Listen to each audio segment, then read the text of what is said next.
โตมากินนี่เบิร์ดแท้เหรอกินในเบิ่งเฮ้ยโตมากินนี่เบิร์ดแท้แกะออกง่ายนี่เนาะ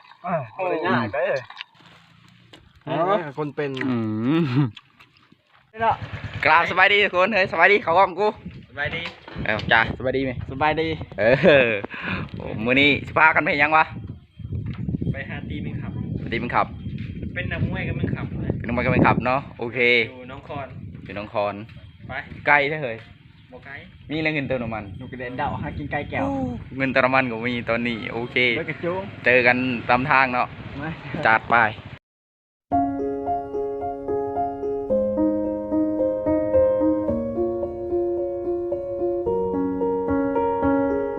I'm going on during this time. I feel there's no one to save me. This all and nothing really got away. You're driving me crazy. I need somebody to hear, somebody to know,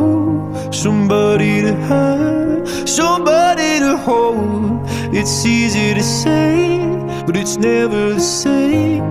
I guess I kinda like the way you numbed all the pain. Now the day bleeds into nightfall, and you're not here to get me through it all. I let my guard down, and then you pulled the rug. I was getting kinda used to being someone you loved. I'm going under, and this time I feel there's no one to turn to. This all and nothing way of loving, go be sleeping without you. Now I need somebody to know, somebody to hear,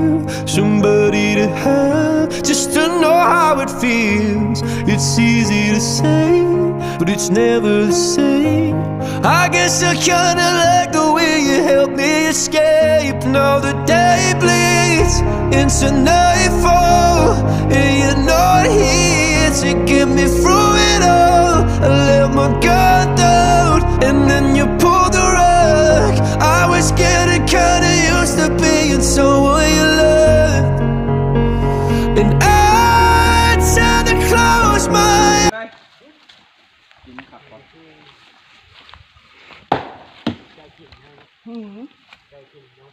หายังกะไม่คูใช่ไหม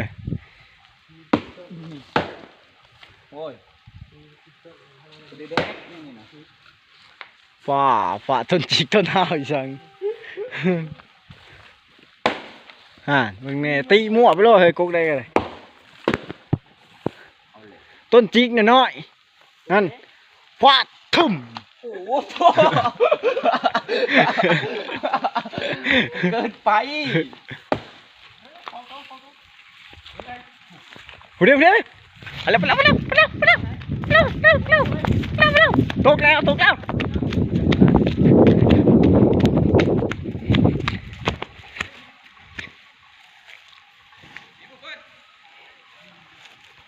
จักโจกชายจับชาย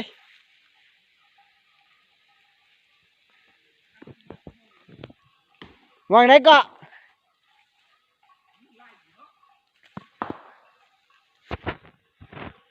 มันตกยังบ่เห็นเลย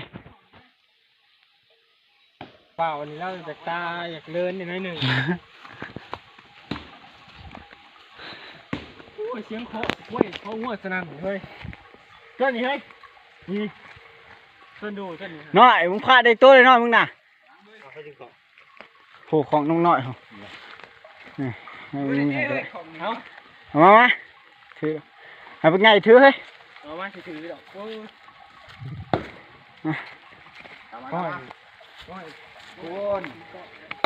ตอนนี้เขาก็รู้สึกว่าอ่อนล้าหลายเนาะเพราะว่ามันมึงมีปรับน้ำคนหนึ่งไม้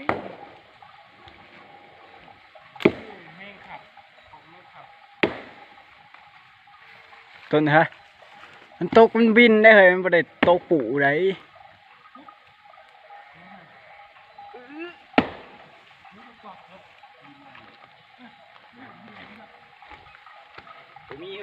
พลาดแห้งๆนิดเดียว ฟาดเบิดแห้งมึงน่ะฟาดอีกนะต้นน่ะยมนั่นแหละฟาดก็ให้ฟาดต้นใหญ่เว้ย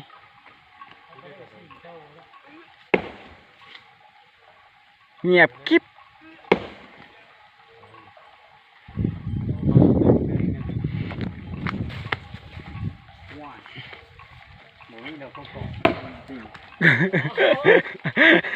พาต้นน้ำ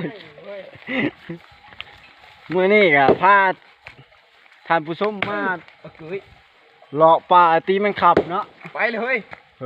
โว้ยแม่งอันนั้นแม่ลีหาตัวกูตลอดมันซื้อเงินธรรมศาสตร์ดี ธรรมศาสตร์นะโอ้ยกูยอมงัวนี่นะเฮ้ยกูยอมงัวนี่นะตัวติดตุ้ยโอ้ยตามมาลินมาเที่ยว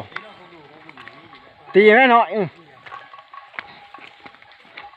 ชุบหน่อยด้วยชุบหน่อย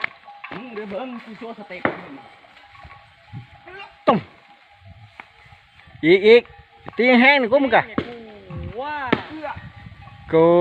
ยเดี๋ยวไปแล้วไล่ไปไม่สู้มึงเสร็จกูมันจับเลยมันจับฮะนี่เห็นไหมมันขับเห็นบ่นี่มันขับ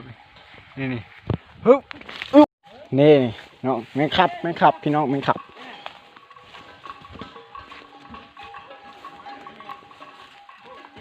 เฮ้ยไปอีกแล้วตัวหนึ่งนะผู้สู้นี่มันขับพี่น้องมันขับ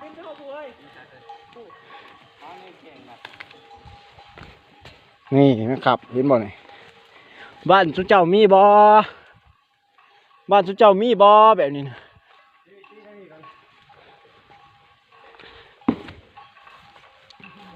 เอาให้ถือของหน่อย2แล้วเวอร์เลยยิ่มอันนี้ก็คือแมงขับเนาะแต่ว่าบ้านของชุมเจ้าผู้ว่าสิเอิ้นแมงหยังชาวบ่มีน่ะมาสิพามาหาเอาผู้สาวเด้อมามื้อนี้เฮากับบ่มีแนวเฮ็ดเนาะก็มาหาตีแมงขับ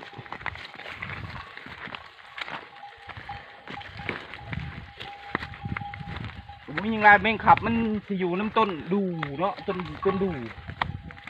เ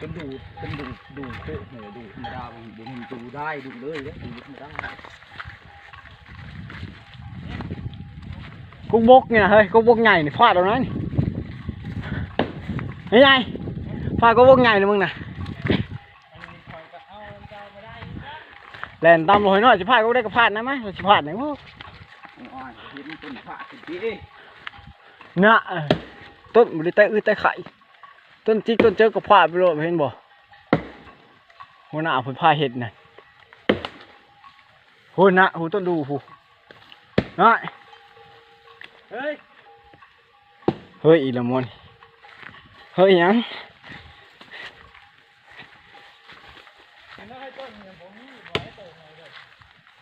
บ่มีดอกพาดกูยังโอ้ยเฮ้ยก็บ่มีเฮ็ดว่ะดิไม่ค้อนห่วงสัมพิชัง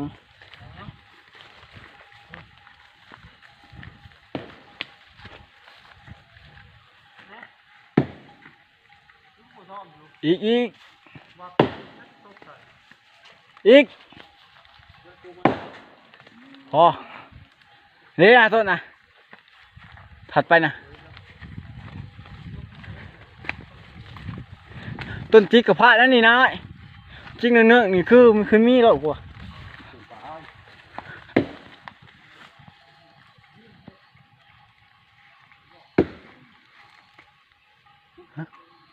พาดอีกบ่มีเลยนะต้นจิกนี่นะนี่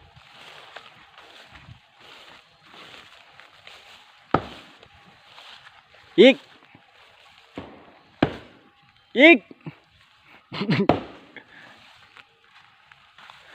โอ้ยตีไปตีมากเบิดแห้งเหมือนกันเลยก่อนหาไปสั่งนี่เนาะเฮ้ยบ่มีหยังนี่นะครับพระเจ้าสอนเนี่ยบ้านเขาคืออึดแท้เอาดึกแห้งยิ่งได้บ่มีเฮ้ยไปละบ่มีดอกโอ้ยต้นเพี้ย อ้ยโอ้เพิ่นถูกจับ บ่ทันถูกหายยังเบิ่งเดี๋ยวห้อยนี่ติ ห้อยสิจะไปเลย โห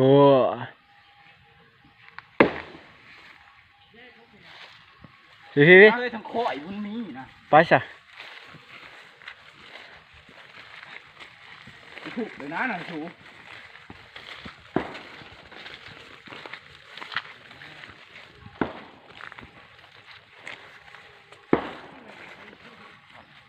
นี่เนาะเฮาก็พามาเบิ่งวิธีหานี่แหละ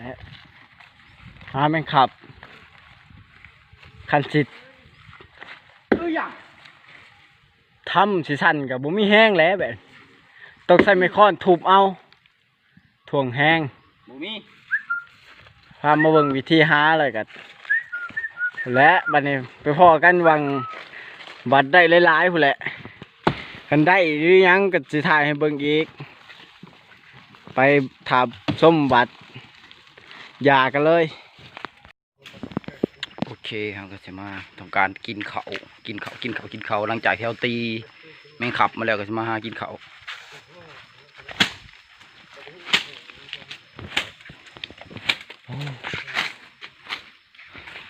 ว่าดังโอ้ยคิดเกี่ยวว่าอีกเคยกูบ่ได้ยินดอก โอ้ยได้ยินมีดอกโอ้น้ำกินก็อยู่นี่เลย อะไรกูพ่อจะนั่งมือ น้ำหลังมืออึดบ่โอ้ ฟ้าสิเบ็ดด้วยนะ สิมาสีเบ็ดเอาปลาน้องนี่แหละมาเฮ้ยกินข้าวโอ้ย อันนี้ก็คือน้ำกินของหมูของก๊อฟเองเอาแค่นี้ ตุ้นกินออกมานี่ก็น้ำกินของก๊อฟ อ๋อเฮ้ยเมนูยังกินยังก่อนนี่นะ เนี่ยเคยตำน้ำไม่สม เดี๋ยวเราไปสม นี่ก็ห่อนเลย นี่เป็นเจียวเราไปสมเนาะ ตำแจ่วน้ำไม่สมครับ แมงขับโตเป็นเป็น แมงขับบ่อน้อง เราไปกินนี่เบิดแท้เหรอ กินในเบิ่งเฮ้ย ต้องมากินในเบิร์ดแต่แกะออกง่ายนี่เนาะ โอ้ยง่ายไปเลย คนเป็น อืมนี่ได้เขากินกันตัวเป็นเป็นเลยได้เกิด เราให้กินทุกมันเหมือนแซ่บหมูมัน อันนี้ก็ผู โอ้ย อ๋อมือกล่อง บ้านเฮากินในนี่เนาะ ครับไปในมือกล่องสิกิน ผัก สิ ห กิ ลาน ย โชว์วันนี้อันนี้คือก๊อฟกับสิบกินลองกินแมงขับเบิ่งแล้วเห็นหมูกินคือสิเซ่